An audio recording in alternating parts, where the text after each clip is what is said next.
Hello everybody, how's it going? It's me, Krendor, and welcome back to another non-content battle report. If you don't know what a non-content battle report is, it's a battle report with my weird rules and scenarios added into it. So, my take on battle reports is there's a whole bunch of people doing high-quality battle reports out there, good camera work, good players that are like tournament level, or it's just friends playing against each other having a good time. But I was like, you know what I need to add to this?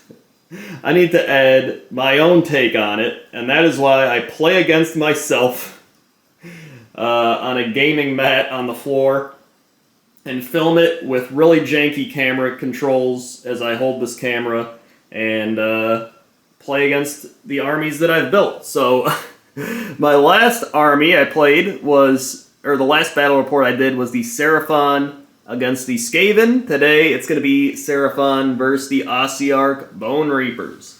I finally built my Bone Reapers. I have quite a bit of them. They were in my pile of shame for a while, and they got buffed recently, a few months ago. And I was like, you know what? You know, it's Halloween's coming up. Let's build some Bone Dudes. So I did, and I'm pretty excited to give them a go. This is my first time ever playing them, so if I do anything wrong, you know, be sure to yell at me in the comments. I'm sure people yell at me anyway. That's just the way YouTube works. So, should be fun. One of the reasons I decided to play this Seraphon list is because I've played this list in person against other people multiple times. So I at least somewhat know it. So I can put more effort into learning OBR. But should be a fun match. And let's get into the details. So first things first, we have the objective. Today's objective is called dice containers. The objectives are dice containers, and you want to control them. There are 4 of them.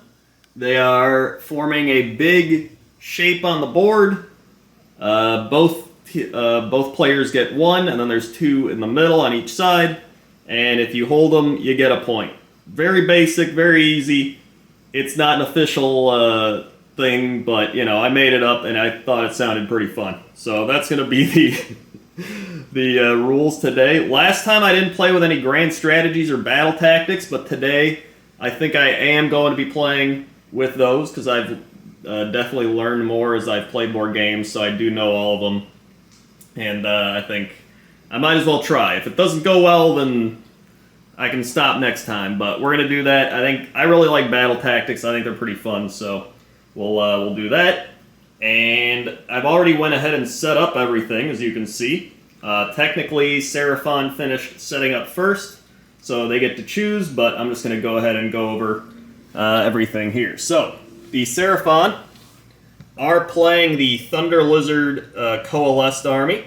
So we've got a Stegodon with a solar engine. We have a Skink Priest back there. We have a unit of 2 Salamanders. We have the Slan and the Temple Guard garrison inside the temple. We have the Stegodon with a Sky Streak bow. Just imagine he's got a bow on there. We have the Skink Chief on Stegodon, also with a bow. Just imagine he is actually... Well, actually, this one's pretty well done compared to everything else. It's actually got a base and a bow on it and everything. Just some unpainted parts. We have a Saurus Scar Veteran on Carnosaur, and we have another Imagination Sky Street Bow Stegodon as battle line. I am going to be... Oh yeah, I've got some... Hold on, I forgot I have my dominoes already on these guys. I was doing like some test runs to make sure I did a little pre-game warm-up, as you could say. I pretty much like tried to play around by myself. Well, I'm playing a game by myself right now, but I tried to do like a practice round, essentially, just to get into the groove of everything. So they are running the battalion that gives you an extra artifact. So the Saurus has the Fusel of Conflagration, or whatever it's called. And then the Cloak of Feathers and the Prime War Beast are on the Skink Chief. And the Slan knows Stellar Tempest. And I believe that's all you really need to know about the Seraphon. So, let's turn it over to the Ossiarch Bone Reapers. So for the Bone Reapers, we have the 2 Harbingers here with their spears, or halberds, or whatever they're called. We have a unit of 20 Mortec Guard. We have a Gothazar Harvester, who's one of my only painted guys. We have Archon. We have a Soul Mason. We have the Scenic Piece, which is kind of painted. I've been doing decent on this paint job. A lot of dry brushing. Another unit of 20 Mortec, a Crawler, and then the Cavalry and a Liege Cavalos, who is the General. And we are running Petrifex Elite, and the General gets the Petrifex Elite bonuses over there. And yeah, that is the Ossiarch Bone Reaper army. I think that's everything. Am I forgetting anything here? I guess spells. He knows Reinforced Bone Shield, or whatever the Bone Shield one is. He knows that. And obviously Archon knows everything. So that's Ossiarch Bone Reapers. So, grand strategies. I think the Seraphon will choose the keep a monster alive. So, I'd hope they'd have at least one monster alive by the end of the game. Especially as Coalesce.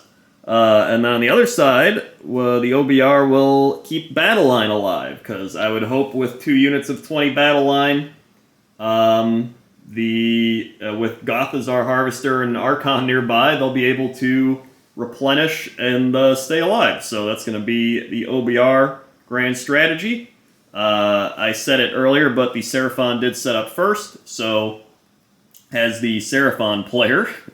I mean, I'm also the OBR player, but as the Seraphon player, I think I'm going to let the Bone Reapers take the first turn, and then I'll get 2 command points on the second turn. It'll allow me to do some shooting, and allow my Battletome especially to do some shooting, and hopefully get the double turn and keep on shooting. So that's my plan. So we're going into OBR, turn 1. So here in the hero phase, for Relentless Discipline points, the OBR get 1 for going first. They get 3 for having 3 heroes. They get 1 for having a Lich. So that's 3, 4, 5. And then on every 6 up, they get an additional discipline point. They have 1, 2, 3, 4, 5, 6, 7, 8, 9 units. So I get to roll 1 more after this. I'll just re-roll the 1. And we got no 6s, so only 5 Relentless Discipline points here. I'll just put them there. Granted, that's still 5 Relentless Discipline points, which is still pretty good. So that's the Discipline point generation. And then over here, on the other side, the Seraphon get 2 points for going second. And they are also going to get an additional 1 for their General being alive. So they are at 3 command points. I think I did that math correctly. And then I'm going to try to do a Heroic Leadership on the Slan. On a 3-up, he does not generate another command point. Alright, so I think step 1 is going to be the Bone Tithe Nexus. Is going to try to zap the Salamanders. On a 2-up, it'll do a Mortal Wound. That's a 5, so 1 Mortal Wound goes onto the Salamanders, and bloop, 1 will die. Well, a Skink will die, not a Salamander, but they're part of the Salamander pack, so that's 1 gone. And that actually can impact the bravery roll, so we might have to save a command point to ignore that, because Salamanders have very low bravery. So that is the first course of action over here. Next up, we are going to try to cast... I didn't even mention my battle tactic. My battle tactic's going to be run 3 monsters together. And if they're, run 3 units together. If they're monsters, you get an additional victory point. So, we're going to try something crazy here, alright? So there's that 1 spell that allows you to turn a friendly hero into a monster. So Archon is going to attempt to cast that onto the Soul Mason. He gets +2 to cast. And that is a 7. So he gets +2, so 8, 9. So that's a 9, so it will go off unless the Slan can roll higher. So here we go. And that is a 7. And I believe he gets +1, so it's an 8. But it's still not going to be enough. So the Soul Mason is now a monster. So in the movement phase, they can all run together. Him, the Harvester, and the Soul Mason. And then if they're within 3 inches of each other, you get that bonus point. I saw an OBR guy talk about that and how that's like a meta play. So yeah, we're getting a little sweaty out here, but that's all right. You know, making big time plays. So that's gonna be the first thing we do. All right, for spell number 2, Archon is going to try to cast the Reinforced Battle Shields, or whatever it's called, on a 6-up. That's an 8, 9, 10. He's also trying to put that onto the Mortec Guard. So let's see if the Slan can bust out a little Dispel action. That's a 3. Plus 1 is 4, so nope. So they are going to get Reinforced to their Battle Shield, which allows them to ignore Mortal Wounds on a 5-up. So, very nice. And then let's go for Mystic Shield as his final spell. And he'll try to put that onto the Harbingers. It's 11, 12. Or no, 11, 13. So, I don't even think Slan can beat it. Wow, he rolled a 12 combined, so he saved his... So the battery died right when I did that roll, but as you can see, Archon got the roll off, although the Slan super contested it, but not quite enough. We have the Soul Mason up next, so he's going to start casting Soul Guide, which allows reroll hit rolls of 1 on a 6-up, so he's going to try to cast it on the... Ossiarch Mortec Guard here, and that is a 10 on the casting roll. So let's go ahead and see if the Slan can roll a 10 as I reach across here, because I forgot my casting Slan dice on the other side. And that is, oh my god, an 11 again! Wow, that's back-to-back 11s for the Slan, and I guess technically a 12 because he gets plus 1. So that is unfortunate. However, he gets one more spell. I guess he'll try to cast Arcane Bolt. And on a 6, he will get it. Should be up a little more. So cool. But at the end of the hero phase, he can roll a dice. On a 1, nothing happens. On a 2 to 5, he can attempt to cast that same spell again. Even if a casting attempt has already been made for that spell in the same phase, on a 6, he can do it D3 more times. So, before we do that, I wanted to mention that I'm going to use a Relentless Discipline point over here with my General, or Liege Cavalos, onto the Catapult and give him +1 to attacks, so that it's going to get 4 attacks when it attacks in the shooting phase, because that's it's pretty good. I can also, because we're Petrifex Elite, I believe I get some Cool Kid bonuses. By the way, I didn't even mention Petrifex Elite stuff. I'll put it on the screen, or if I haven't, I already will by now. The command ability is... pick a friendly Petrifex Elite unit. You can improve the Ren characteristic of melee weapons by 1 in that combat phase. So, I guess in the combat phase is when we would use that, so we're not using it yet. But I am using it on there, so we're down to 4 points. And I'm going to go ahead and see if we're going to cast some more spells here. We're not. We roll a 1. Okay, and that's the hero phase. Woo! Alright, so the Ossiarch Bone Reapers have moved up. They used the... is it like... not Relentless... It's the ability that allows you to move an extra 3 inches. These guys did not do it. They only moved 4. The Horseman moved up. The General moved up. Catapult moved up a bit. Over here, they did use their Relentless Discipline point to move 7. All of these guys ran. The 3, quote, monsters. I guess 2 are monsters, but he's a monster for this turn. And then these guys move their normal 9. However, they do have a 3d6 charge, so they're going to be able to attempt to charge those Salamanders and hopefully get in there. Still got 3 Relentless Disciplines relentless discipline points left. That's a tongue twister. And normally the Harvester can shoot here into the Salamanders, but since he ran, he's not going to be able to. So we're just going to be able to shoot with the Catapult Mortec Crawler right here. Now, where do I want to shoot? I was hoping to be able to hit the Salamanders, but they're like a tiny bit out of range. They're at about 38 inches. So I think I might just try to hit the Slan. Now, this could be a terrible idea because he has the help of the Temple Guard. He's garrisoned, so he's -1 to hit, +1 to save. But these are doing 5 damage apiece. So, I mean, even if I get a couple of these in there, it could do some honking damage. And we're +1 attack. You know what? I think we let the RNG see how we're feeling today. So here we go. 4 necrotic skull attacks. -1 to hit, so 3 by 3s. Let's see what we got. Okay, we got 2 hit, average, and 3s. Both hitting, no rend. And the Slan Starmaster is a 4-up save, so he is at a 3-up save with the garrison.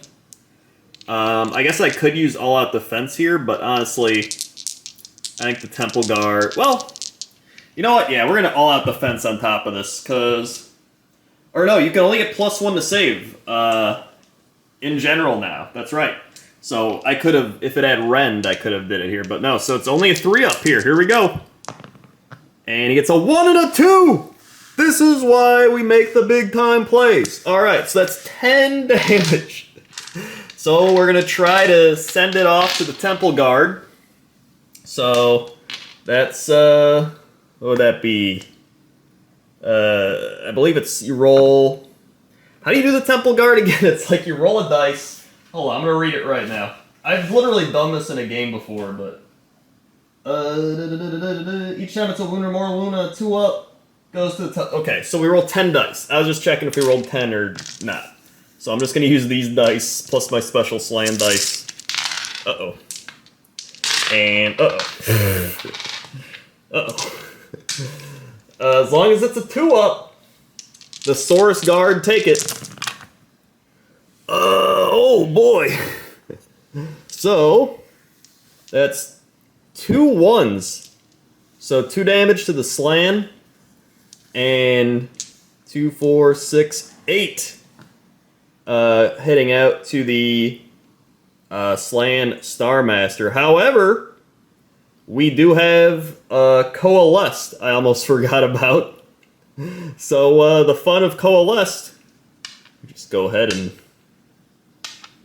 let's do this. Alright, so that's Coalesced. Alright, so charge phase coming up right here. These horses are going to try to charge into really just whatever they can get into, so here we go. And that's an 8. I believe that's enough. I said that like David Lynch. If you've seen his like weather reports, he's like, and if you can believe it, or he's like, if you can believe it. That's what he says. It's not enough. Close, but no cigar. I think we needed about I think a 9. So you got to get, is it within half an inch? I think it's within half. So we probably have to roll a 9 or a 10 even. Either way, it's not enough, so that's not going to work. And then over here, let's see how the 3d6 dice fare with these Harbingers. That is a 12. Is that going to be enough? Let's find out. Oh, it is! Harbingers have arrived. And then that one's going to be... Okay, so Harbingers are going to be coming in hot. They are going to aggro the Stegodon, but that actually works extremely well here because they just they tie up all these units and they act as a very annoying screen so that we can keep scoring points, and they can't get to the points. So big time charge there from the Harbinger. Alright, so these Harbingers are going to be using their Petrifex Elite Command ability that allows them to get +1 rend. Since they are elite units, they can do that for themselves. They're also -1 rend to hit, because Petrifex Elite. Okay, so the Harbingers are going to go into... Yo, wait, you know what? I could blast them with Unleash Hell with the Salamanders. Or I could blast them with the Battletome. I don't know which one I want to blast with. Would I rather shoot with Battletome or Salamander? I think one's 3x3. Salamander's actually got a better chance to hit, so I think we're going to go Salamanders. So let's get our Salamander dice. We're going to drop the command point. Alright. And we've got 8 attacks. 4, 5, 6, 7, 8. 8 attacks coming in at 4x3 because the Unleash Hell is -1 to hit. So here we go. Oh my god! I got 4 6s.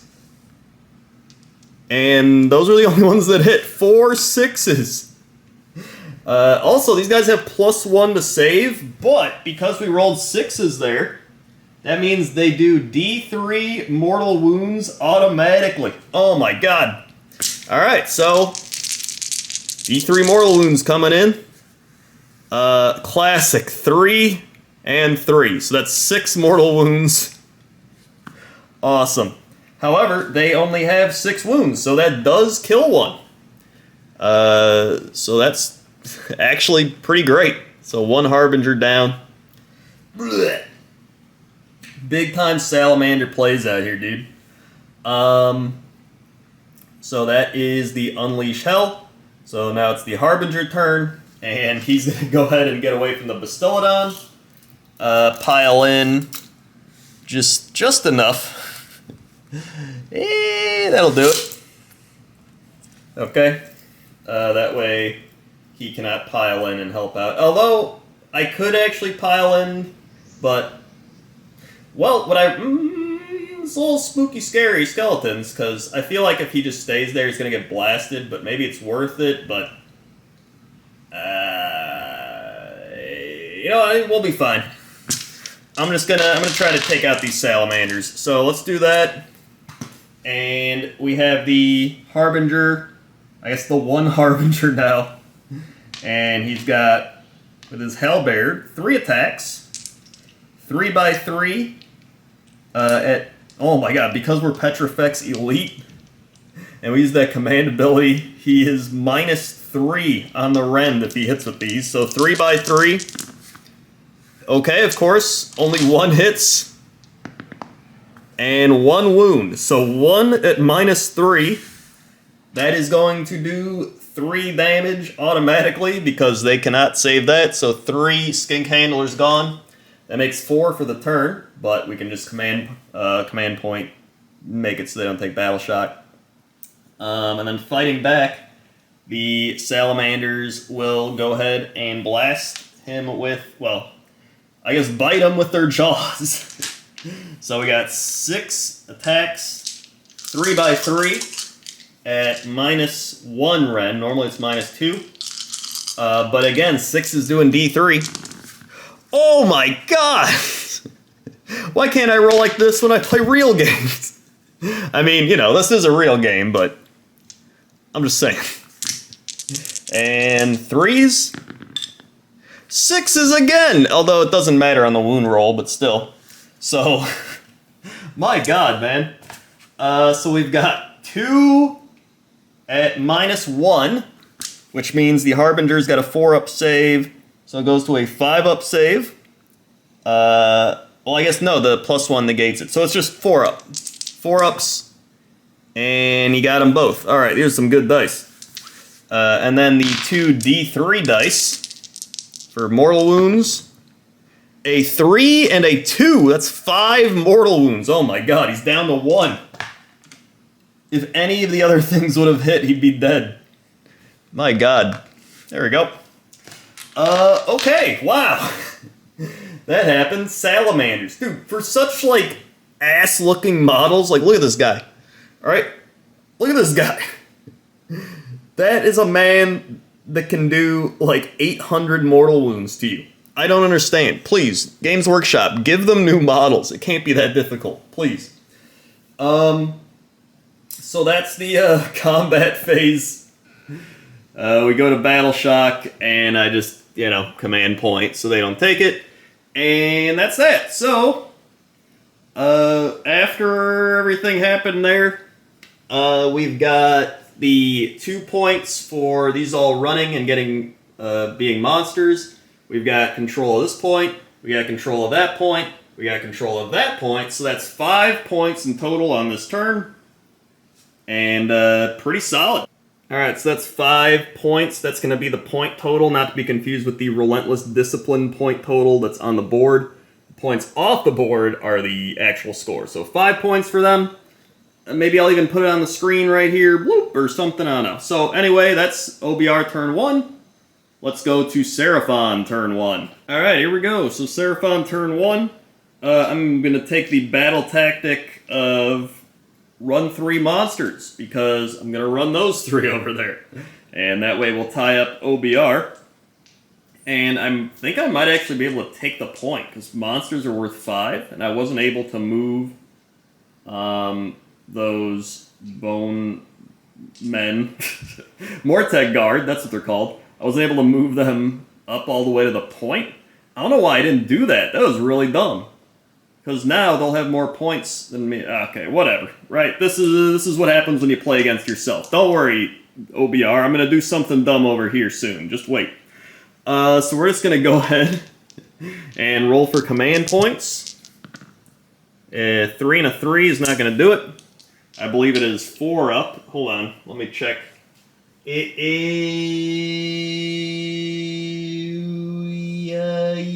is a 4 up, okay, and then a 5 up. We do get that one, so that's a bonus command point for us. So we'll be up to 3. Very good. And let's start by doing some magic. So the Slan at his temple is going to start casting spells. He's going to do Stellar Tempest onto the unit of Morteg Guard.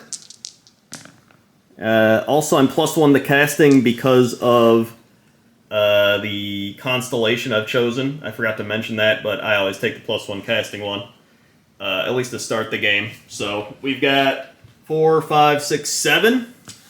So that will, or wait, I think it's a 8. Let's see if it gets unbinded anyway. Nope, that's a, I believe it's an 8. So I don't think it goes off. Hold on, I gotta check. It is in fact an 8, so that does not go off. Here comes the Comet's Call. That is a 9, 10, 11. So let's see if Archon can unbind that. And that is an 8, 9, 10. Ooh, we got close, but it will not. And since we got above a 10, we get D6 units. 5, we'll take D3. So let's hit up the Harbinger first. And he takes 1. So, yeah, he's dead. Oh, wait. Oh, my God, I forgot that OBR have a 5, or a, was it a 6 up Feel No Pain because they're death? Oh, my God. All right, hold on. Give me, what was that? How much was that? 12? 12 damage total, I guess, right now, plus adding in the last round. 3, 6, 7, 8, 9, 10, 11, 12. All right, here we go. Just roll some dice. Let's roll these dice. Okay, wow, I rolled 0 6s. So it was completely useless, and the Harbinger is dead, along with the other Harbinger. Thanks. This is what always happens. You're like, oh, I forgot about this thing, and then you like do it, and you're like, oh, okay, it didn't matter. So the Harbinger's dead. Cool. Next up, We'll have... Alright, so we got 4 more units to take D3. Let's have the Harvester take D3. That's 1. Let's see if he ignores it. He does. Let's have the Soul Mason take D3. 1. Does he ignore it? No. Okay. Take 1. You'll love to see it. Okay, there we go. We'll have... So we got 2 more. We'll have, the Liege Catalos. Okay, he takes 3. Let's see if he ignores any. He ignores 1, so he takes 2. Go ahead and get his thing. I'll put it over there when I go over there. And then I'll hit the horsies over there as well. For 1. Fantastic. Oh yeah, does he ignore it? No. Okay, so the horses take 1. Alright. Big time damage! Alright, and then our final cast will just be Mystic Shield. And double 1s. So the Slan takes D3. He takes 2. So 2 wounds. Let's see if the Temple Guard take it. Okay, the Temple Guard takes 1 of them. And the Slan takes 1 of them. So, fantastic. It is going great over here. So let's go ahead and he's at 1. And he has taken 1. Alright. Let's kick it over to the Skink Priest right here. Alright, so he's going to try to 3-up. What is it? It's a 1. So he fails the 3-up to give run and shoot and charge. And instead, he's going to do a command ability to make it so +1 to hit for a skink unit, and that skink unit is going to be the Battletome. Woo! Alright, so he is +1 to hit. We got 2 command points left, so let's try to save them and move on to the movement phase. Yahoo! Wee! Wow! Also, OBR have 6 Relentless Discipline points. I forgot to roll for those, but they have 6. Pretty much, they always have enough to do whatever they want anyway, so, yeah. Alright, so, I have moved. The Salamanders moved up, the Stegodon moved up. These 3 ran and kind of angled a bit better, because you can't move over the dice objectives, and so they're looking pretty solid right here. We're going to go ahead and start shooting. So let's go with the Battletome first. He is +1 to hit, and he's going to be shooting into that Gothazar Harvester, because we need to get him out of here. So we've got 9 shots coming in. So we'll take our 9 dice. Uh-oh. And we will be blasting the Harvester. He does have that 6-up Feel No Pain because death. And we are 3x3s currently. I could all-out attack, try to get the 2x3s. I think I can do that, right? You can go to 2x3. You know what? No, I think we'll be okay. I think we'll be fine. Here we go. 1 minute. Okay, so that actually would have probably been a decent idea, but we've got 5 and 3s, so 3 at -1, which doesn't matter because Petrifex Elite, so 3 at nothing for the Harvester, who's on a 4-up, and he saves 2 of them, so he will take 2 damage. And we will attempt to 6-up Feel No Pain, and we feel pain. So the Harvester takes 2 damage. But that's not all, folks. We're going to shoot again. So that's what, I forgot, that's why we don't all-out attack, because we Thunder Lizard, shoot twice with the Battletome. So he's going to go ahead and shoot again. 3x3s. Here we go. That is pretty much the same as last time, alright? And 3 more, or 5 more, but... And would you know it? It's exactly the same as last time. So, 3 dice, and a 4-up, and it's exactly the same as well. So 1, 6-up, feel no pain. He feels 1 pain. So, he will feel 3 damage worth of damage. Wow, that really did not do a lot. But that's not all, folks. We've got the Salamanders. And they're going to be shooting into the Harvester as well, because we really need to kill him, because he's going to keep the OBR line alive. So, we've got 8 dice coming in here. Hold on. 6, 7, 8.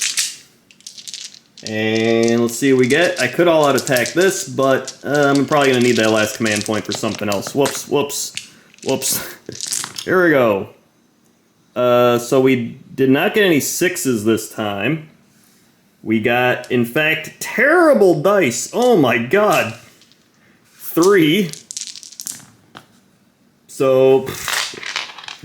2 at -2, which is -1, so 5 ups, and he got 1 of them, so yet again, taking D3 damage, 1 damage, does he ignore it?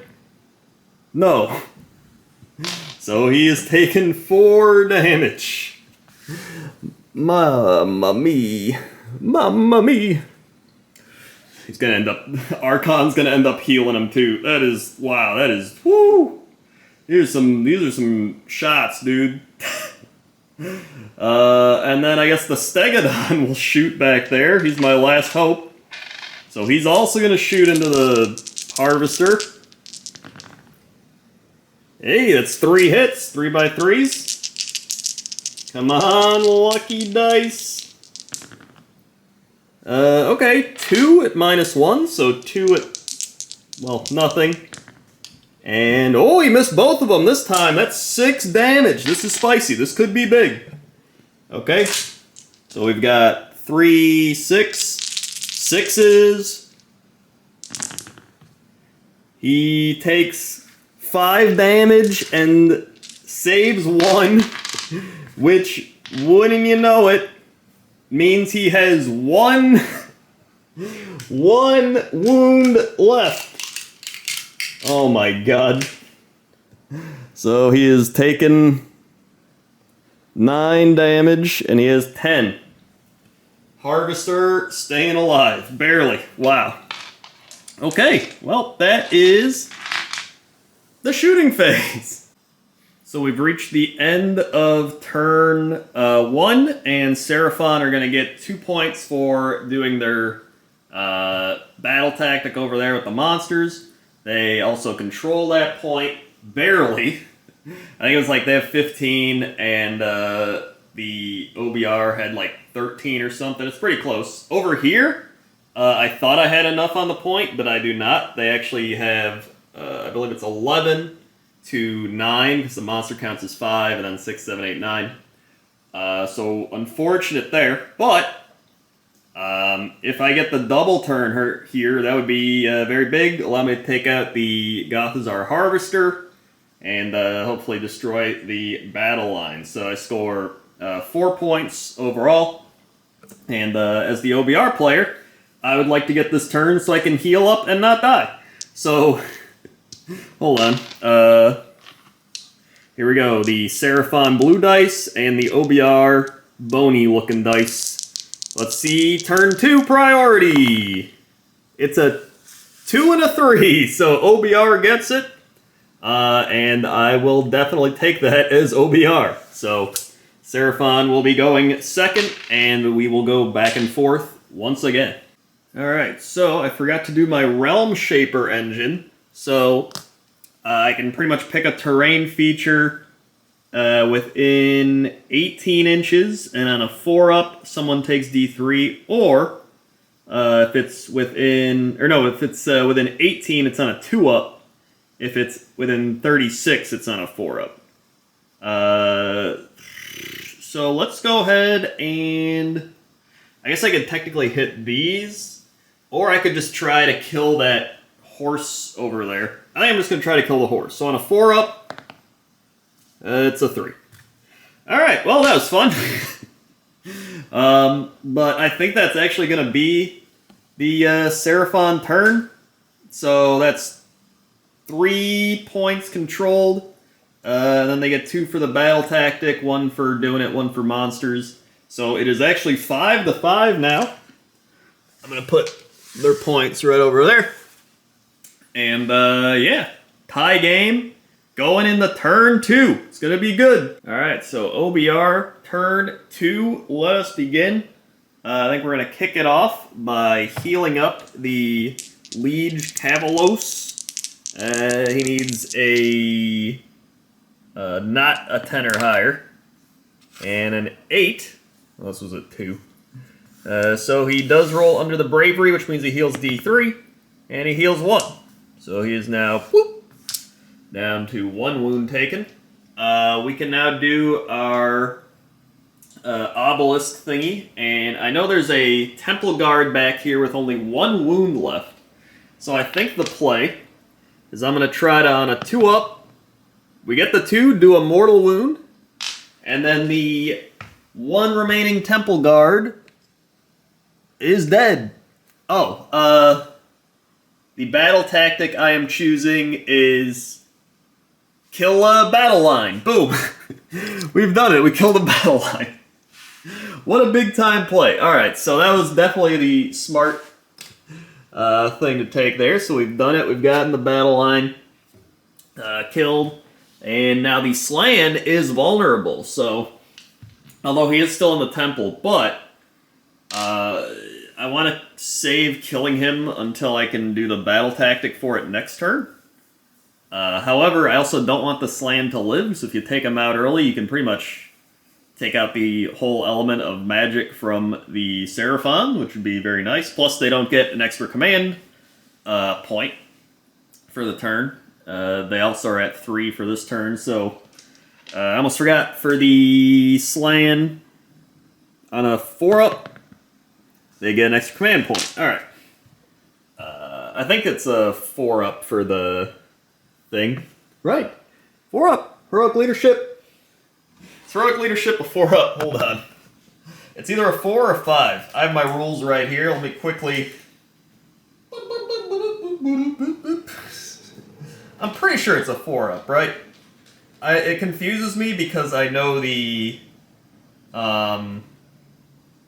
his own thing is also a 4-up. Pick a friendly hero. Heroic recovery, heroic willpower. Receive a command. 4-up! It is a 4-up. Okay. Add 2 to the roll if your general has been slain. Oh, you get 2 to the roll if your general has been slain. I didn't even realize that. So you can get one on a 2-up then. Or no, you add... Yeah, okay. Well, this is so confusing me. I don't know why. You receive a command point. They can only be spent during that turn to allow the hero to... Oh, yeah, so it's only for that hero, right? So, that will... I don't know. The Carnosaur will do it, so he's got a command point. Well, or should I give it to the... You know what? No, I'm going to give it to the Stegodon. I guess is a better play here, I think. Yeah, we'll give it to the Stegodon. Alright, so that was a long time just to do that. Next up, we need some magic. So let's go over to Archon over here, and Archon can heal up to 3 wounds for 4 different units.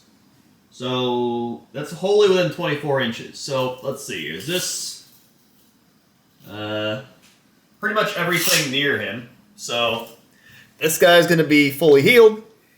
The Harvester will go from 9 wounds down to 6. So bloop, he'll be healed up a bit. And Nobody else can be healed, and I have a full unit of Mortek Guard still, so I'm not going to restore any models there. So that's a thing. We also have 6 Relentless Discipline points. I rolled it off camera, but, you know, we always have Relentless Discipline points.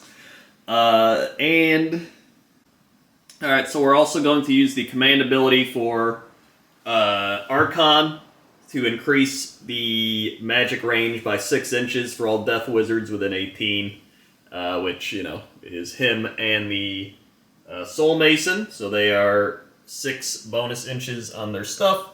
And I can now attempt to cast Curse of Years. So let's try to do that onto...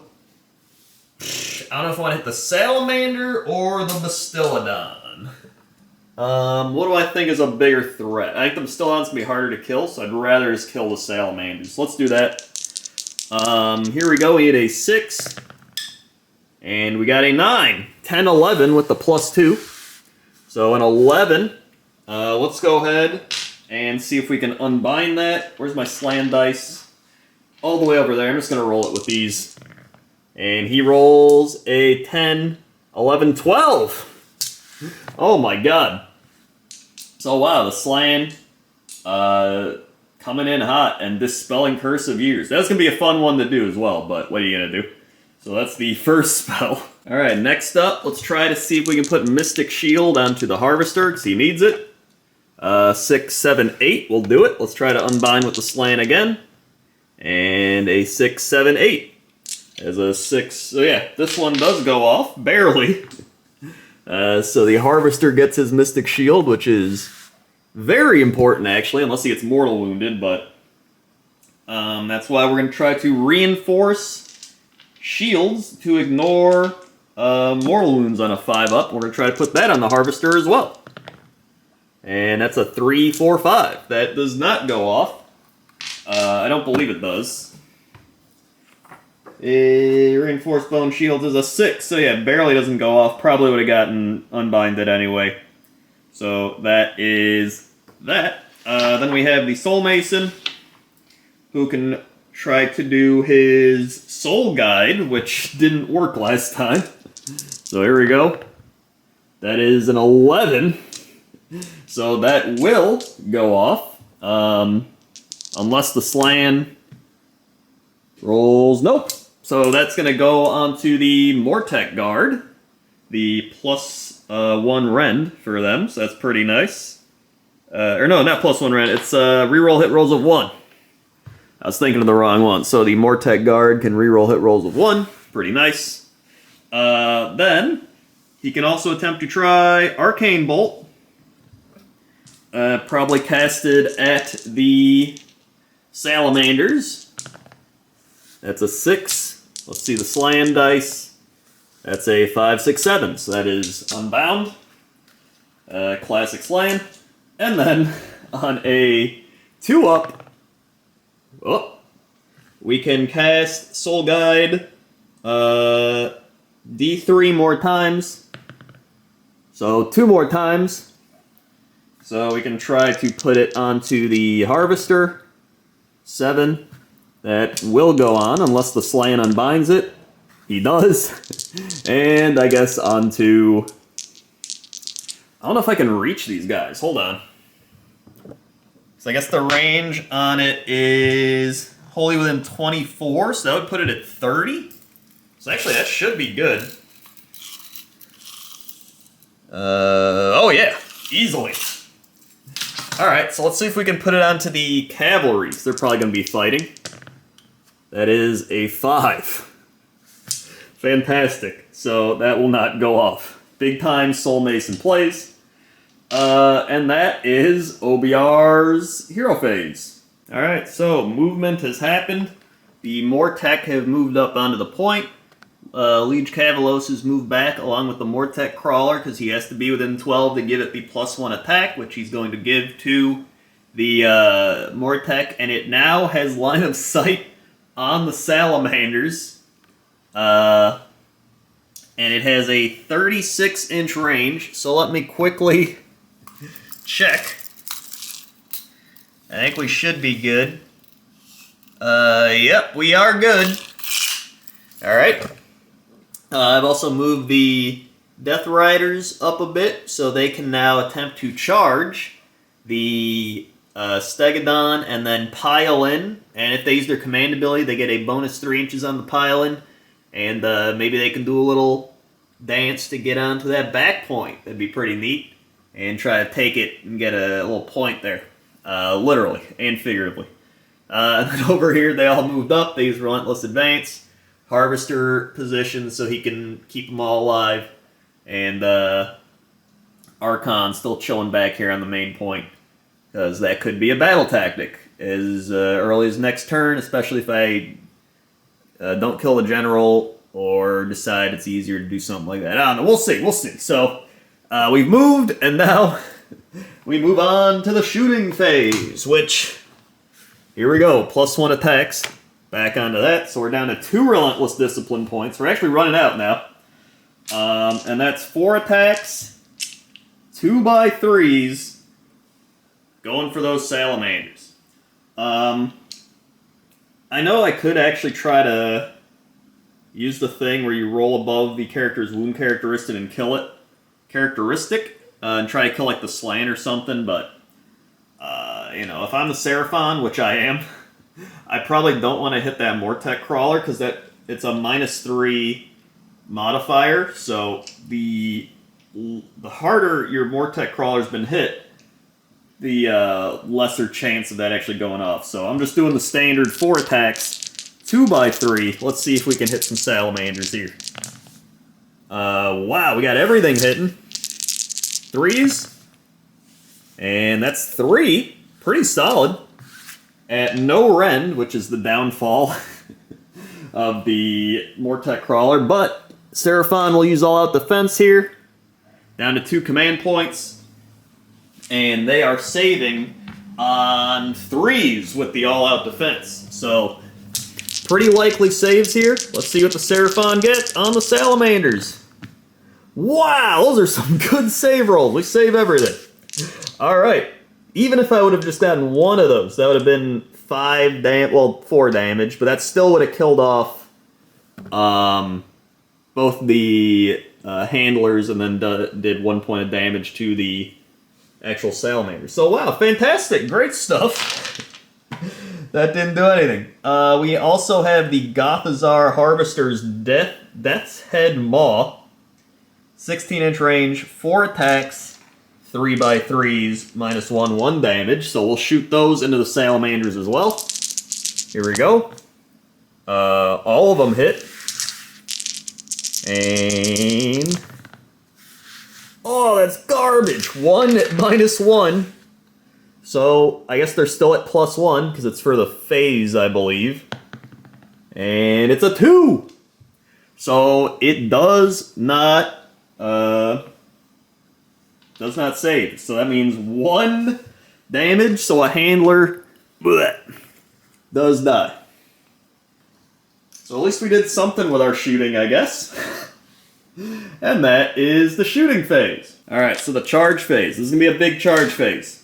So let's go ahead and try to charge with the riders, the cavalry. This is the big one. That's an 8. And an 8 will get us to... hold on here. Let's see, measuring from this way, this guy could get all the way, I keep pushing him back a bit, but he can get kind of up around here. And then this guy can get kind of up around here. And then, I mean, I guess I would do it the other way, so they're moving first. So really, I think it's just, they kind of move in a bit of a line type thing, but it's, trust me, it worked out. They moved that way first. But I guess, since they did that, they at least got the charge, and then that means that the pile-in with the... well, actually, no, because I have to... well, I guess I can hit anywhere I want. So you know what? Okay, we're gonna reset the charge. Reset the charge. I'm gonna stay 3 inches away from the Carnosaur. That's the big one. It's pretty much to the left of his, or to the right of his head. So let's do this. Let's do this. Let's do this. Let's do this. And this. It's probably going to be about... Oh, I'm pretty sure I can get them all in. And if not, I'll allow it. I mean, it was an 8. And then they get +1 to the charge, so technically it was a 9. So they should be fine. And I am using a Relentless Discipline point here on the charge, which allows them to sing songs like that. It allows them to pick an enemy unit within an inch of the Death Riders and roll a number of dice equal to the number of models in the Death Rider unit. For each 5 up, it takes a mortal wound. In addition, they can move an extra 3 inches when piling in. So, that means 5 riders, we get 5 dice, 5 ups, we have 2 mortal wounds, not bad. Whoop. So the Stegodon will take 2 mortal wounds. It does have Cloak of Feathers, so it is +1 to save, +4 movement, it's flying. And did it have any other bonuses? I don't believe it did. It's got like Prime War Beast and stuff like that, but it is at +1 to save. But the mortal wounds do go through. So we can also pile in the extra 3 inches. So let's go ahead and do that. Although I haven't even piled in my initial pile-in, so I can do a full 6 inches here, which means, let's see, the range on their attacks is, I gave them the blades, so they only got a 1-inch range. So, I mean, they can come all the way around here. I also don't want to aggro the Stegodon. I also bop the point there. But I could also... Alright, we are... Technically, I don't know if I can actually take the point from them, because the Stegodon counts as 5. And then he's on there as well.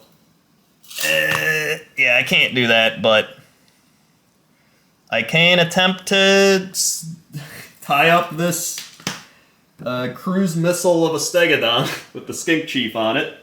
So I'll do that. And, okay, let's keep going. Let's do a charge roll. I don't know if I want to charge with these guys. I think they're better off just chilling back here. I definitely want to charge over here with the... Well, do I want to charge over there even? I could try to kill the Salamanders, but I could also just sit on the point and score points. So I am just going to do that. So I think we're just going to charge here, and that's going to be all that I do. I mean, we're going to get charged next turn, but I trust in the power of the Mortec Guard to just sit there and not die.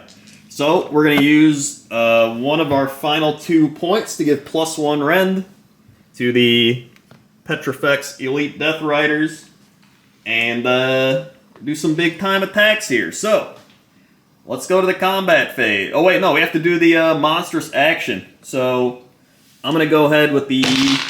Uh-oh. I just hit the book, which hit dice. I'm going to go ahead and try to do a Monstrous Action of D3 mortal wounds.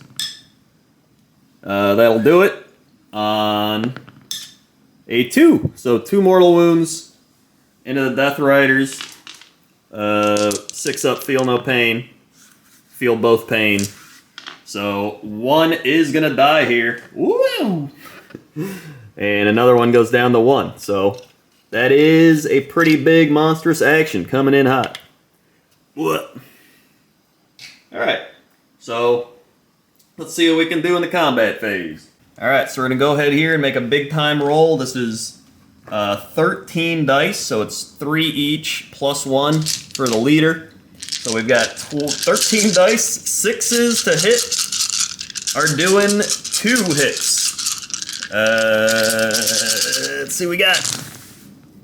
we have 1 6, so that's 2 hits. Oh my god, dude. By the way, these are 3s by 4s, so... Oh my god, okay. So, that means we're gonna get an additional hit in there, so we'll throw 1 back. And here we go, this is by 4s, this is gonna be the honker. That's a 4, and that's, oh god. Oh god. That's 3 minus 1, which is negated by the Stegodon's +1 from the Cloak of Feathers, and the Stegodon also has the thing where in combat you can choose 1 unit near it and it gets +1 to save against it. So it's saving on, I believe 4s now? Let me do a quick check. Yeah, so here we go, saving on 3s. And it saves all of them. We literally did no damage. You'll love to see it. You'll love to see it. Alright, great job, Death Riders. Now the Stegodon will go ahead and fight. Okay, so the Stegodon is piled in to get closer to the objective over here. And we're going to start rolling dice. It's also going to use a command point to get... +1 attack since it's a Skink Chief. So it has 4 attacks coming up first, so here we go. 4 attacks from the War Spear. We've got a 5-5-3-2. These are hitting on 3s, so only 1 miss.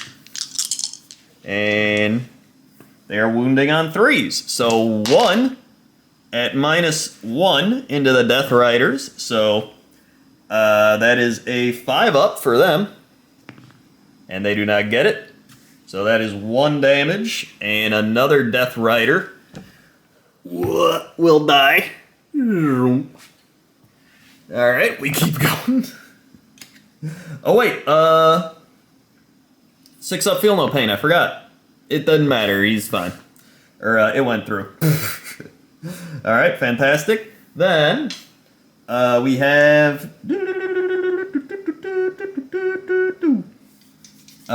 wait, did I do that for the mortal wounds as well? I think I did. Then we have 3 attacks with the massive horns, 3x3s. Whoops. They all hit. I'm using these other dice as well, doesn't matter.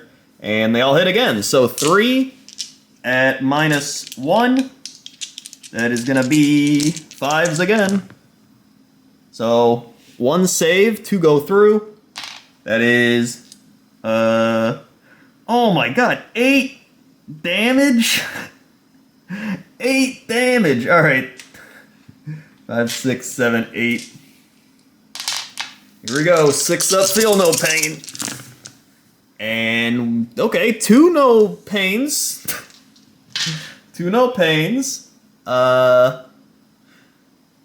Okay. Oh wait, no, they have 3 wounds each. I was treating it like they have 2 wounds each. Alright, so 1 is still alive. Uh-oh. Okay, 1's still alive.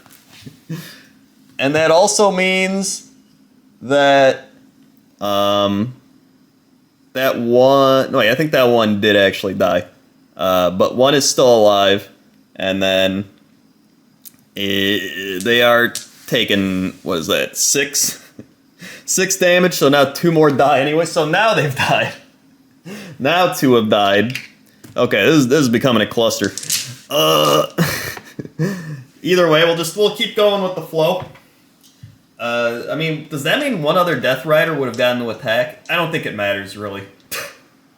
It really doesn't matter. Okay, let's say the other Death Rider attacked, okay? So he has 3, okay, 4...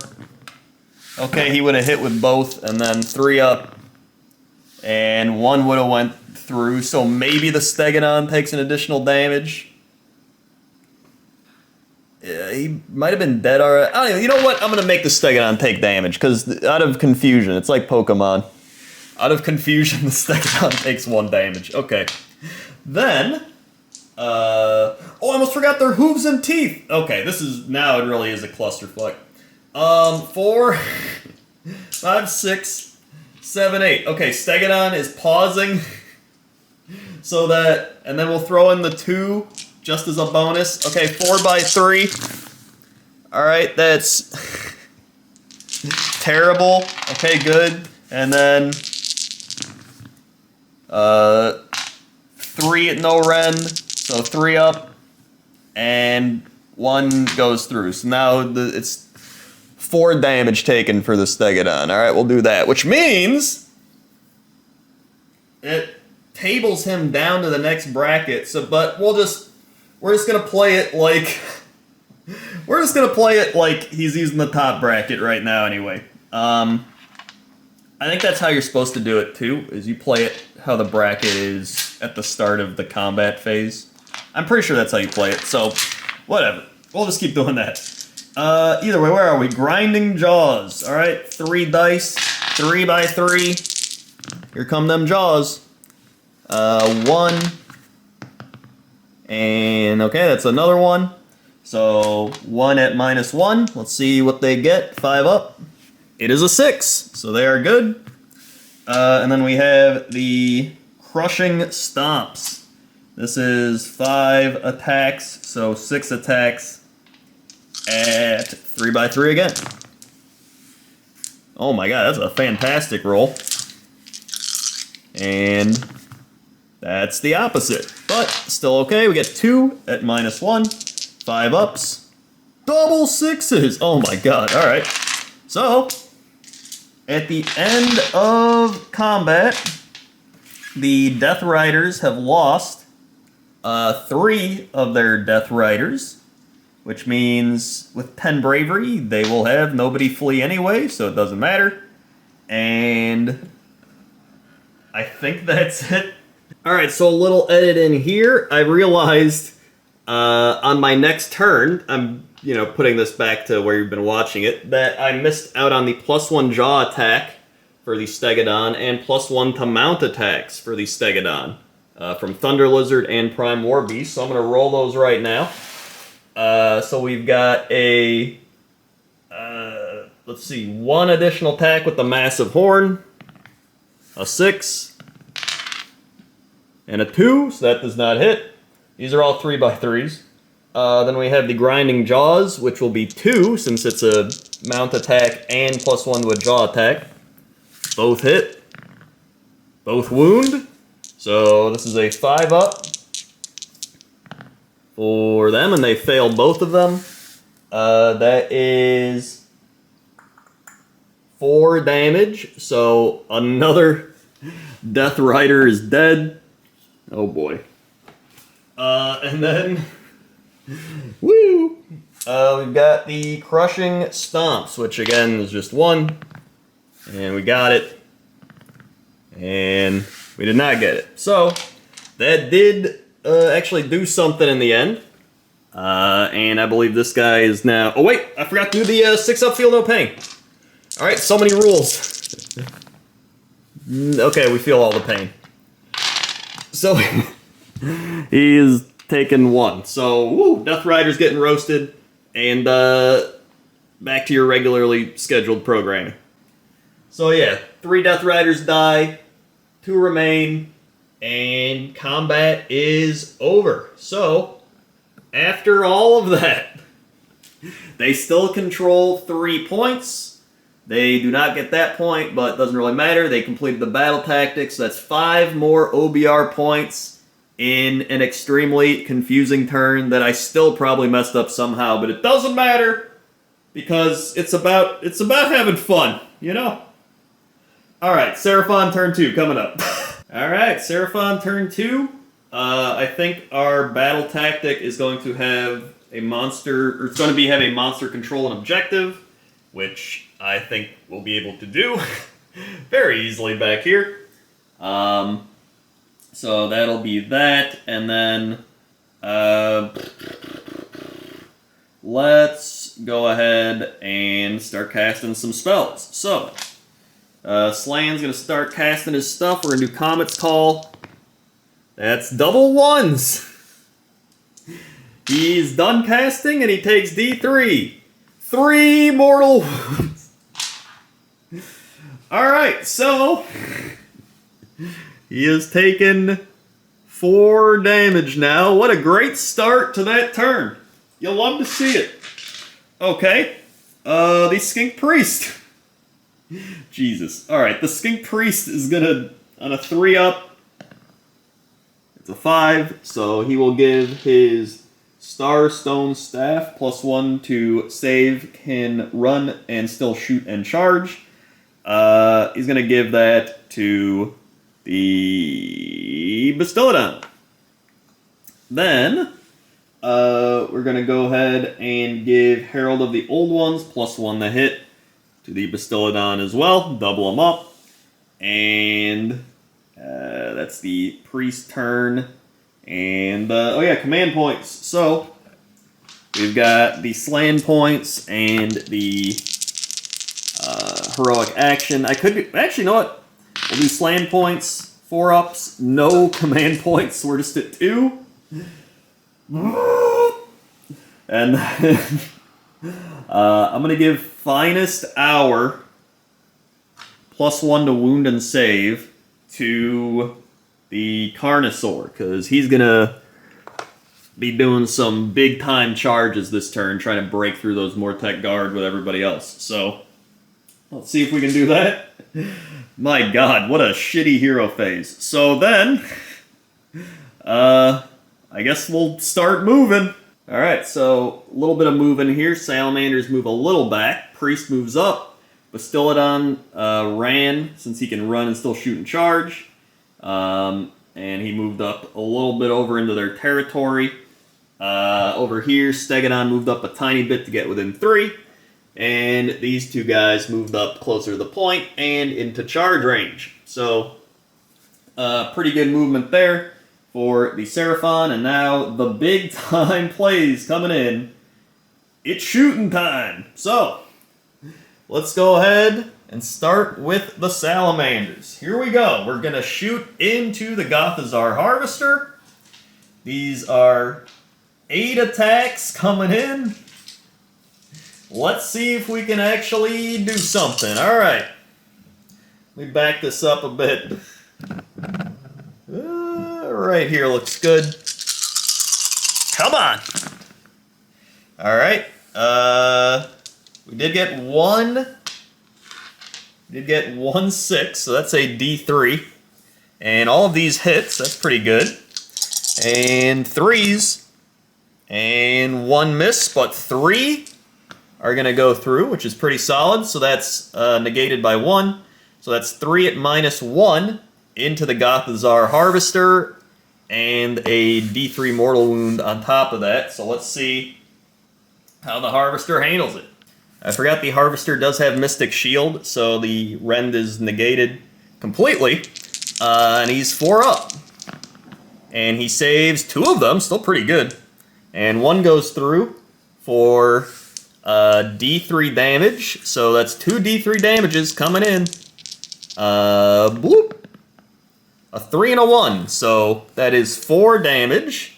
So let's see if the 6-up Feel No Pain helps him out here.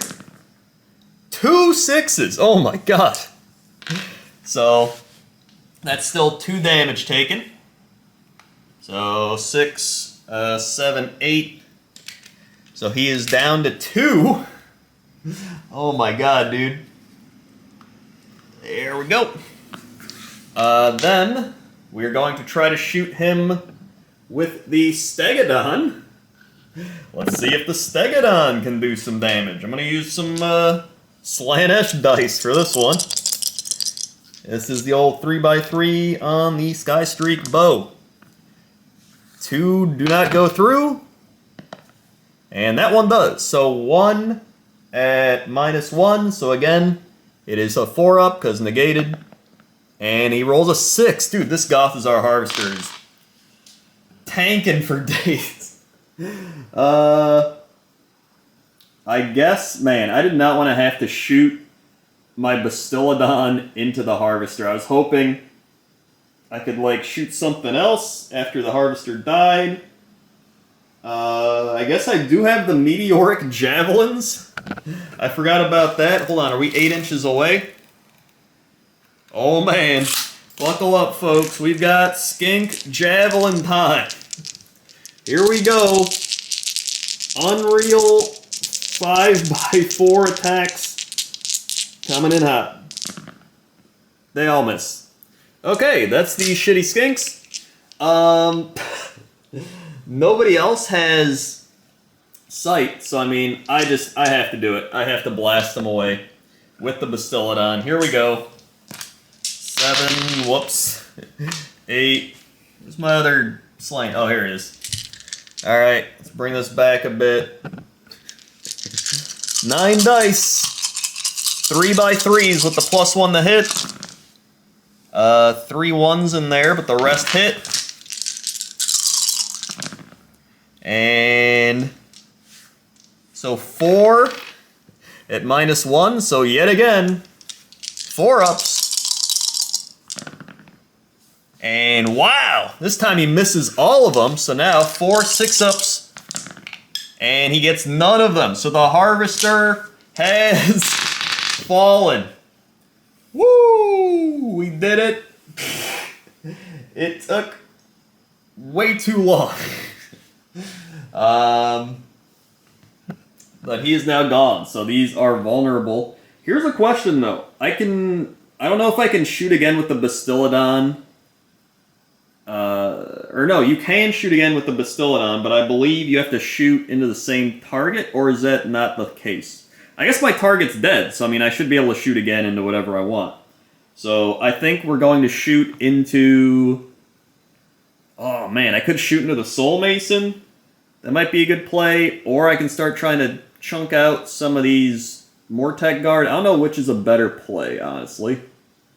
Hold on, let me check the Soul Mason save. Alright, he has a 5-up save with 6 wounds, so I think we're going to try to kill the Harvester, especially because he can give reroll hit rolls a 1, so we're going to command point down to 1, and here we go, we're going to shoot again with the Battletome, this time into the Soul Mason. Here we go.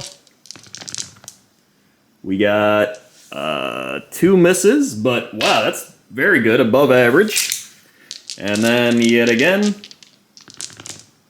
that is 6 at -1, which will be negated for Petrifex Elite, but that's still a 5-up save. Let's see how he does.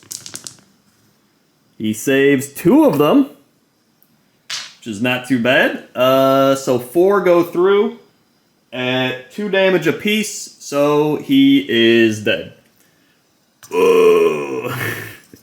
Soul Mason down. Big time Battletome plays right here, right now.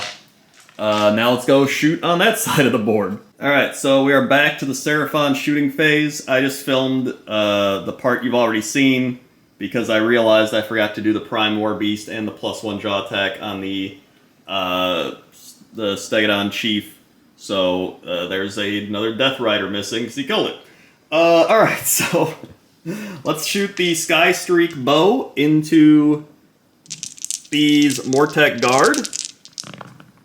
That is 2 hits. And 1 at -1. So that is a 5-up on the Mortec Guard. And they do not get it. So 3 damage coming in. They can only do shield wall in the combat phase. Yep, so that is 3 Mortec Guard dead here. Wah. Alright. Oh, I forgot to do my Realm Shaper engine. Hold on. Let's try to hit these Mortec Guard or something. Or I guess the Mortec Guard over there. Because that's a 4-up, so that would actually hit for D3. And it would be 3. Oh, I keep forgetting 6-up, feel no pain. Let's see if they feel any pain over there. They do. And pain over here. They do. Alright. So let me go ahead and remove the 3 over here. Yep. Okay. Very nice. Then we have another Sky Streak bow with the engine. And we'll say that's also going to shoot into these Mortec Guard. And 2 hits. And 1 wound. So let's see what we get. And that one's going to hit 2 on a 3. So that is 3 more. Let's see how they do. That is 3 more Mortec Guard dead. Whew. Ooh. Alright. Now looking good over here. And then we can do the Fusel of Conflagration on the Carnosaur. And on a 1, it is completely useless and can't be used again. So great artifact there. And I believe that's all my shooting. So very eventful shooting phase, as is Seraphon most of the time with all their shooting. So we will move on to the charge phase. Alright, here we go. Seraphon charge phase. Buckle up, folks. We're going to start with the Stegodon. Here we go. Charging in on a 9. That'll do it. He's going to slam into them. And Stegodons on a charge roll can do D3 on a 3-up. That's a 6. That's a 4. So 2 mortal wounds coming in, and that's gonna take out a couple of bone boys. Then we're gonna go ahead and charge with. Where'd my other charge dice go? Uh-oh. Really, where'd it go?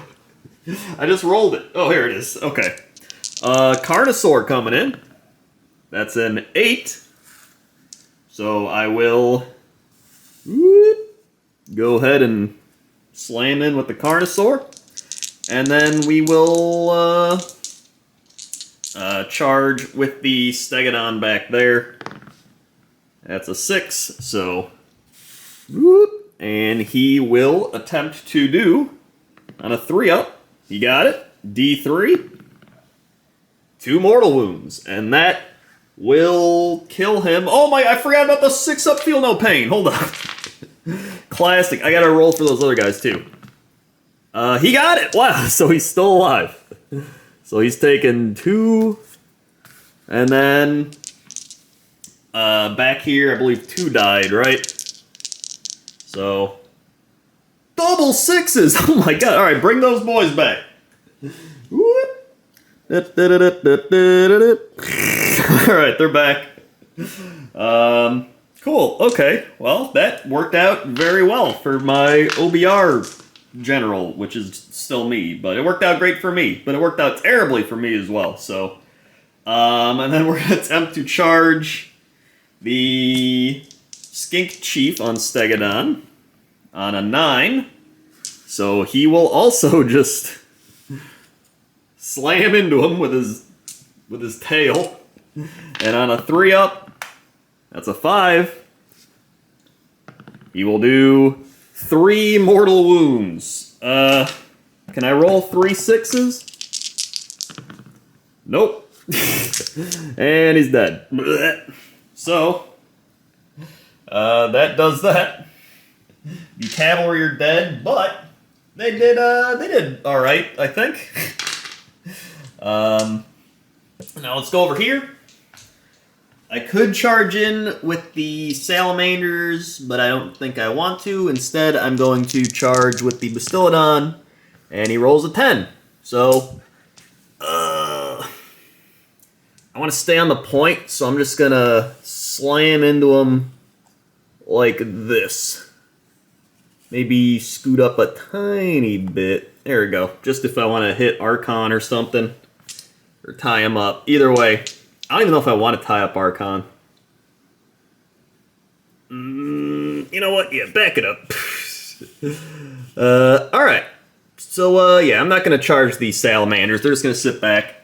And that is the charge phase for the Seraphon. So combat phase time. I think I'm going to go ahead and fight with the Stegodon first. I'm also going to use my final command point to give him the +1 coordinated strike, so +1 to all his attacks. And I believe of melee weapon. Yeah, so +1 to all the attacks. Fantastic. So let's see. If we're piling in, I really don't have to like pile in. I guess I could. Oh god. You know, do something like this to just block it off, or whatever. I don't know. That's fine. So he's gonna do that. Oh, I forgot I can do my my monstrous rampages. So hold on. We'll try to do on a 2-up. It's a 6, D3, 1. Will the OBR ignore it? They will not.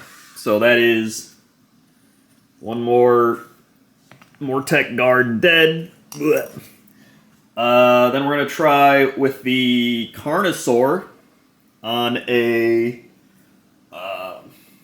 I think it's on a 3 or 4-up. It makes it so they can't use command abilities, which is pretty insane. I think that's why a lot of people take Hunter of the Heartlands as their battalion, but I did not here. So, that's a 4. So that does go off, so they cannot re-roll their save rolls, because they can't use command abilities. And then, way over on the other side with the Stegodon, yeah, what's the other monstrous actions you can do? Hold on. Let me quickly check the monstrous actions here. Those are the two main ones There's Titanic Duel, that's if you're fighting other monsters. Here it is. And then you can smash terrain. Also, it was on a 3-up. They can't use command abilities. Okay, so, nothing happens over there, doesn't matter. Either way, that is terrible news for these bone boys. So let's just back it up a bit here, and let's start rolling. So, first things first, he's got massive horns, 3 attacks. Here they are. And that is, these are all 3x3, so 2 and 1. So, actually, I found my death dice. I forgot these came out and I bought them. So I'm going to start using these. See if they get it. That's a 4. Nope. So another one will die. Oh wait, I didn't even... I automatically... I'm assuming that they're like, you know, on the 6-up feel no pain already. So that was a 4. They have a 4 plus, and then -1. So... they needed 5, so that does go through. And then they need a 6, and they got it! The death dice are lucky, so he will stay alive on that. Then we have... Oh wait, that's 4 damage, never mind. So here we go, 3 more. Another 6, so only 2 damage there. So that's 2 more dead. What? Then we will have... This is an intense combat phase, as I'm like over here being like, where's my dice? How do I read? Then we have the Grinding Jaws, 3 attacks, 3x3. All of them by 3. 2 at -1. So here is the 5-ups. And this one's cocked. That's a 1, a 2 and a 1. So that is how much damage? 4 damage in total. Any 6s? No 6s. Oh boy.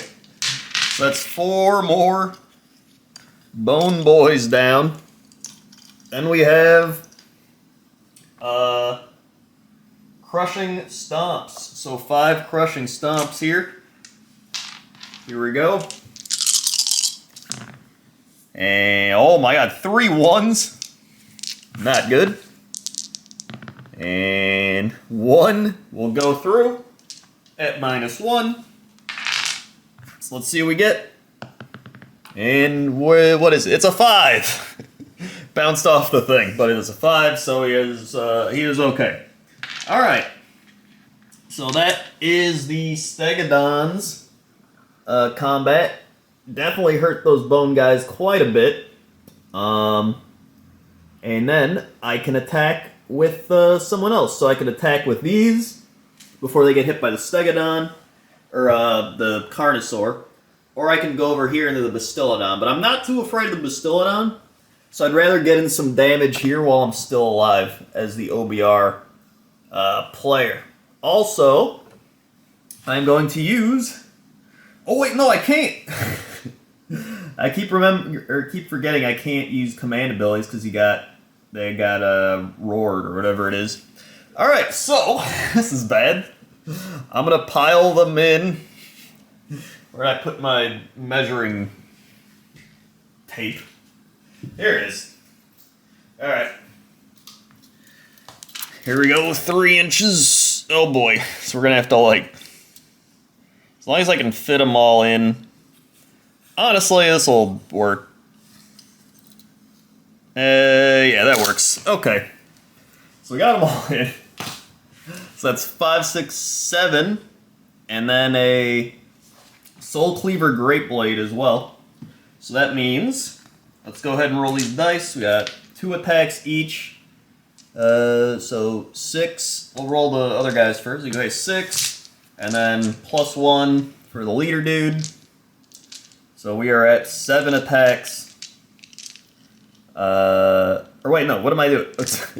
2, 4, 6, 8, 10, 12. So 13 attacks. Okay. Me failed math? I need 6 more. Alright. So we got the blades coming in hot. 3x4s. Here we go. Wow, I got so many 6s. This is actually impressive. Okay. And that's really good because unmodified hit rolls that are a 6 score 2 hits on the target instead of 1. So that is 6 bonus hits coming in. Oh my god. So let me just get the 6 bonus dice coming in. Oh, this is crazy, dude. Alright. But now, we need 4s to wound. This one's... let's roll that again. 3. Okay. So... not too bad, actually. Actually, pretty good. Oh, there's another 2. So, 10 at -1 on the Carnosaur. The Carnosaur is +1 to save. So... what is the Carnosaur's save? Let me do a quick check here. We also are out of command points. We can't all-out defense. It is a 4-up, so it's a legit straight 4-up. So I'm just going to roll these dice because I don't want to get the other dice. We need 4s. Oh my god, this is awful. He fails everything but 2. So we got 2 6s in there. So that is 8 damage coming in. And that is not even negated because it's 1 damage each. That's straight up 8 damage the Carnosaur takes. Wow. Woo! And that's with his +1 to save. Alright, then we still have the Soul Cleaver Great Blade. So let's roll his attacks. He's got 2 attacks. 3x3. So got them both. A little help from the bounce off that guy. And a 5 and a 6. Oh my god. So 2 at -1 once again. Saving on... he got a 3 and a 2, and he's saving on 4. So still 2 more damage. My god, man. 2, 3, 4. So the Carnosaur has taken 10 damage that turn. Wow. And he only has, I believe, 12 wounds? 14. He has 14 wounds with the Thunder Lizard buff. So he's pretty chunked. And now, if I attack with him, he can't even do the command ability to attack top of his bracket because I'm out of command abilities. So let's go with the Battletome over here. Oh, that hurt. That was painful. For the Seraphon general me, not OBR general me. Alright, here we go, Battletome. 3x3s. That's 2 1s and a 4. And a 5. So that's 1 at -1. Onto these OBR guys who can spend a command point to reroll save rolls, so I might as well, because I have 8 of them, or 7, or Relentless Discipline points. Whatever it is, I got a lot, so they rolled a 5, they're fine. Okay, so that's Battletome combat. I guess I might as well go with these guys now. So I'm gonna pile in. I'll do it off camera. So after piling in, I was able to get about 9 into combat, and then 9 just chilling back there, but that's still enough for 19 attacks total, with the +1 attack from the general dude or whatever. So let's go ahead and roll 19 dice on the Battletome. Here we go. And we've got 4 6s. And this one's not looking as good as the other one. I forgot, they have reroll hit rolls of 1. Alright, so there's 3 1s. A lot of 2s, which is the worst one we can get. Okay, and then I believe it is 3 3s to... I literally just rolled this. I think it's 3s to hit, 4s to wound, if I'm remembering correctly. It's 3x4. Okay, we're good. So, that is all these, and then we'll re-roll the 1s. And we got another 1, but we got a 6, so that's, essentially just bring it back. And then that's 4 additional attacks from all the 6s. So really, with the re-rolling hit rolls of 1 and the 6s being 2 hits, we now have 19 wound rolls. Or no, 18, sorry. So now we are wounding on 4s. This is the big roll here. Here we go. Whoa. This is very bad. Oh my god, okay. So that's 6 wounds. At -1 on the Battletome, who is at a 1-up save. So it's now at a 2-up save for the Battletome. And it got all of them. Welcome to Battletome defense. If you don't have mortal wounds, good luck. Alright, well that was fun. Now let's go back to the other side. Alright, it's Saurus Scar Veteran time. He is pretty damaged. He's at the worst bracket you can be at, but he might still have something in him. So first up is the War Spear. 6 attacks, 3x3, 1 damage. So let's go ahead and roll these. There is a 6 in there, so 6s hit twice, so I'll take one of these 1s and keep it. So that's 4, technically. And then 3s. So 2 1s and a 2, so 1 4. So that is 1 at no rend. Let's see if the Mortec Guard can save it. They can. Alright. Then we have the not Great Blade. Clawed Forelimbs. 2 attacks. 5x3s. Oh boy. 5s. Oh, we got 1 5. 3. Nope, a 2. Alright. And now the Massive Jaws. These do hit hard though. Oh wait, never mind. They don't, because we're tabled. Bracketed, whatever. But we do get to add 1 to the hit rolls for Massive Jaws if the targets have a wound characteristic of 7 or less. So, 3x3s, here we go. Got 2 of them. And, okay, 2 go through, so that's 2 at -1. Here are the Bone Boy blocks. They got one of them. The other one, 6 up, feel no pain. It's a 5, so that is 1 damage. So one, that's one guy back here. All right, so that is all of the combat. So the Ossiarch Bone Reapers have lost many of their Mortek Guard. How many was that? Hold on, let's do a bravery roll. Just because they do have 10 bravery, but that's a 5. That's not a good bravery roll. So hold on, let me count up how many died so I can make sure I'm actually supposed to get rid of some, or if I'm not doing that. Hold on. So I checked, and I believe we started with 20.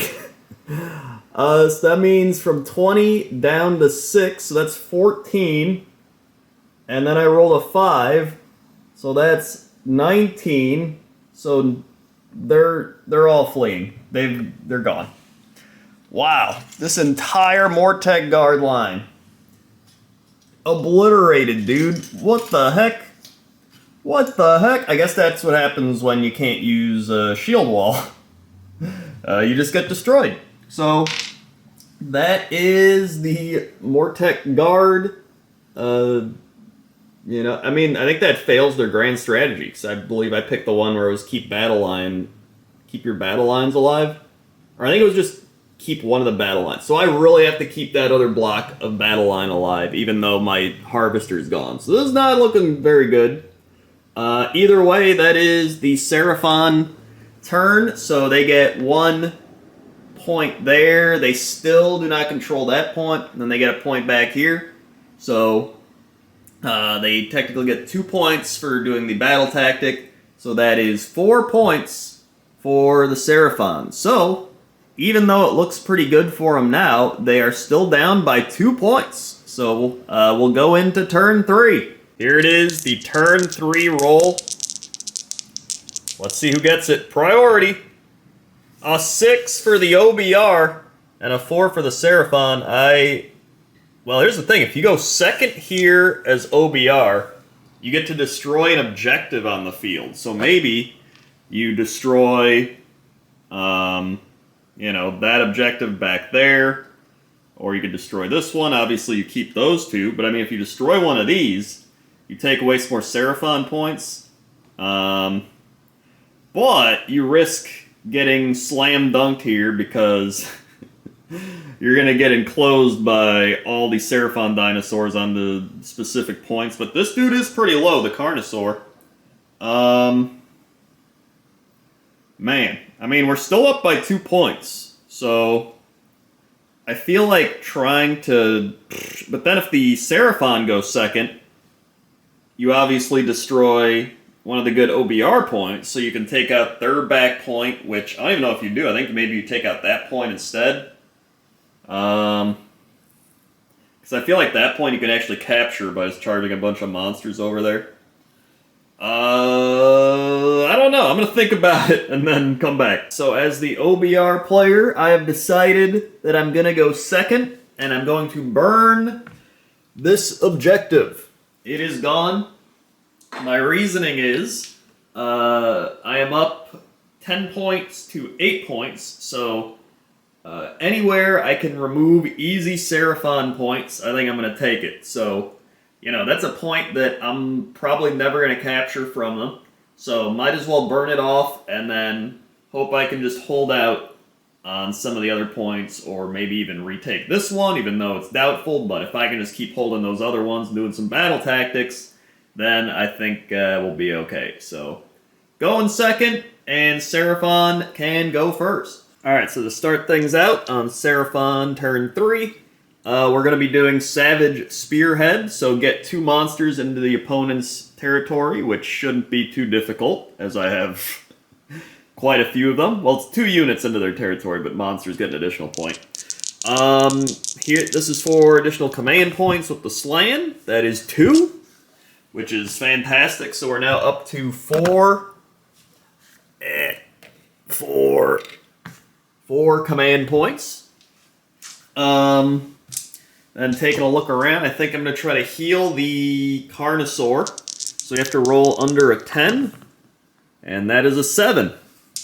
So the Carnosaur will heal D3, and it will heal 1, because why not? Why would it heal more than that? So still active, still up. We can use a command point to get him top of his bracket for when he attacks. And then,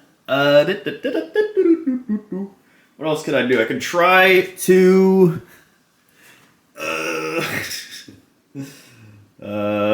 I guess on a 4-up, I can do a mortal wound to the catapult or something from my Realm Shaper engine. So I get it. So I believe it takes D3. Actually, I don't know if I want to do that to the catapult. Because it's just going to get stronger then, you know? Like it's going to... You know, I'm not even going to do it. Not even going to do it. No Realm Shaper engine action. Then... we're going to try to cast some spells with the Slam. First things first, we're going to try some Stellar Tempest. Hopefully it's not double ones again. It's a 6 and a 1. It was close. So that's 6, 7, plus 2, so that's 9. Let's see if the dude over there is going to stop it. I'll just roll these dice. And that's a 4, 5, 6. Nope. So, that means we roll a dice for each one of these guys, and a 5-up is a mortal wound. So that is 4, 8, 12, 16, 17. So we gotta roll 17 dice. Hold on. Alright, here we go. 17 dice coming in. Oh my god, this is an amazing roll! Okay, so we've got... Hold on, we got some 4s, some 2s. There's a lot of 5s in here, and 6s. So that is... There's a 4. Still, that is, was that 4, 8, 9 mortal wounds. Oh my god, that's one of my best Stellar Tempests yet. 9 mortal wounds into the Mortec Guard. So I guess I'll just roll some of these. 3, 4. And I'll mix in one of these. Here we go. 6s are feel no pain. 1 6. So... That's still 8 Mortec Guard dead from that spell. My god. I really should have killed that Slan as the OBR. So we're just gonna take out these 4 and then these 4. Whew! That's spicy. Alright. So that's spell number 1. Then we're going to do Comet's Call. That's a 12, 13, 14 double 6s. Oh my god. I can't even dispel it. So, D6 units. 4 units will take D3. So here we go. I guess we'll start with the Mortec Guard. They will take 2 mortal wounds. So, 6s, no 6s. So that is 2 more dead. Oh my god, dude, this is... Maybe I should have went first. Although hindsight's 20/20, you know. I did not foresee this coming in. My general dude is gonna take 1. 6-up, feel no pain. He feels it, so he's taking 1. Yeah. Then we have the general over there. He's gonna take 2. And let's see if he feels pain. He does, so that's 2 mortal wounds onto him. And then the catapult. I don't even want to hit the catapult still. I'm just... I'll just do it. 1. Okay, it takes 1. Does it feel it? It does. Okay, so... That's a spicy magic casting fail. Wait, and then we'll put Mystic Shield onto the Salamanders. On a 9, 10, 11 technically, and then he rolls a 9, so it's a tie. So it does go on. So we will put Mystic Shield onto Salamanders. And then I'll quickly do my Skink Priest. He's going to, on a 3-up, put the thing back onto the Stegodon, and command point to also keep the buffs on the Stegodon. So, +1 to hit, he can run, shoot, charge, all that stuff. Down to 3 command points. And I believe that is the hero phase. So we are in the movement phase. I have moved the Stegodon up within 3 inches of him. Also, I've given him Finest Hour for the OBR hero thing. I forgot about that, because he'll probably get attacked. Then I moved the dinosaurs up to the point, so they are both contesting it, so they now take full control over it. And then I moved this Stegodon up because he no longer has a point to control, so we may as well go try to help get that one. So that's all the movement we've done, and we can begin shooting. So we're going to begin with the Salamanders. They get 4 attacks each. This could be the game if we roast a lot of this. We'll see. So here's the Salamander rolls. We got 1 6, 2 6s. And then everything else does hit except for 1, which is pretty good. And let's see what we get. Alright, Priest fell over. He's like right there. And here we go. And that is 3 gone, so 2 at -2 on the Mortec Guard, and they cannot use their shield wall because it's only in the combat phase. So I believe it just goes through. If not, it's 6s. And I rolled a 1 and a 2 anyway, so either way it's going to go through. So that is D3, 4 D3s coming in, and we got 3, 4, 5, 6, 7, 8 mortal wounds. Oh my god. So here we go. 8 dice. 6s feel no pain. Whoa, 3 6s. Nice, coming in clutch. But that is still 5 damage. So let's go ahead and take away 5. Oh my god, we're down to 2 Mortec Guard here. And then I guess the Stegodon right over here will try to shoot these Mortec Guard. So let's see how he does. That's everything hitting. And that's everything wounding. So 3 at -1. I believe they're going to need, if they have a 4-up, 5-ups. So a 6 will do it, but 2 will go through. And that is 3 damage each. Mamma mia. I think they're dead. So I'm pretty sure.